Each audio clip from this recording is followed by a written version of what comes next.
Les conseils que j'ai à donner si tu as un enfant dyslexique pour limiter au maximum son incapacité, eh bien, ça va être de lui donner des livres que lui il aime lire, parce qu'il aime les histoires. S'il n'aime pas lire les livres, qu'il n'aime pas les histoires, c'est compliqué. Moi, ce qu'ont fait mes parents, c'est que j'ai fait de l'orthophonie très tôt. Dès que j'ai commencé à essayer de lire et écrire, enfin, à l'école, on a essayé de m'apprendre à lire et écrire, il y avait de l'orthophonie. Je me souviens encore, ce que je faisais, c'est que, comme j'arrivais pas à lire du tout, je regardais les dernières syllabes, et puis j'attendais que les mecs arrivent à la dernière syllabe du mot, et après je passais à la ligne suivante, et j'attendais qu'ils arrivent à ça. Et lorsque c'était à moi de lire, eh bien, j'arrivais pas. Donc comme j'arrivais pas, je disais n'importe quoi et j'exagérais, pour trouver ça drôle et faire rire mes petits copains, et sur le coup, ils pensaient que je blaguais, et on passait à la personne suivante, parce que je dispersais la classe, quoi. Je faisais des blagues, tout le monde parlait sur ça. Donc ça, je m'en souviens bien que ça avait une bonne stratégie pour éviter qu'on me pose des questions. À la fin, je faisais tellement de blagues que on me demandait même plus de lire. Bon, ça m'arrangeait bien, mais ça ne me permettait pas d'apprendre.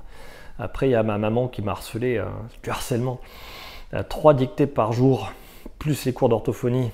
Et quand j'étais au lycée, au collège, là j'ai eu le cours de français pendant tout le collège et le lycée. Je vous dis, c'était dur. Hein. Quand tu es nul à ce truc-là, mais tu es obligé d'en bouffer. Hein. Si tu n'en bouffes pas, c'est vachement difficile. Moi, ce qui m'a vraiment sauvé, c'est que j'aimais la fantaisie et j'ai appris à lire assez tôt, hein, dès la seconde. La seconde, je crois que j'ai lu 500 livres en une année, peut-être même plus. Et j'ai lu tous les livres de fantasy, d'heroic fantasy, voilà, Tolkien, tout ça, Seigneur des Anneaux et Star Wars. Les trucs de geek de mon époque. Maintenant c'est courant, tout le monde dit ça, mais à l'époque c'était... On était maltraités quand on était des geeks, hein. On était souvent des petits gros boutonneux qui jouaient aux jeux vidéo, incompris, qui parlaient de trucs que les gens ne comprenaient pas. Bon, maintenant c'est différent, c'est à la mode, tout va bien, je suis branché, mais je me suis encore égaré. En gros, ce qui m'a sauvé, c'est l'ordinateur. Ça, c'est important. L'ordinateur résout beaucoup de problèmes parce que quand toi, tu essaies de parler par l'écrit, tu vas reformuler encore et encore et encore.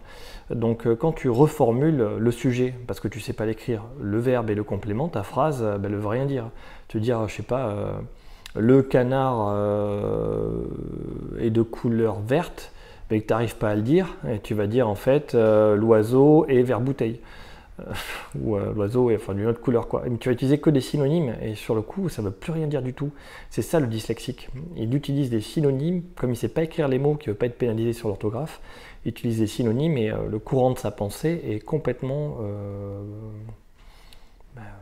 veut plus rien dire, quoi. Je me suis perdu. Je me perds beaucoup en ce moment, je suis fatigué, j'ai pas bu assez de café, j'arrête là pour aujourd'hui.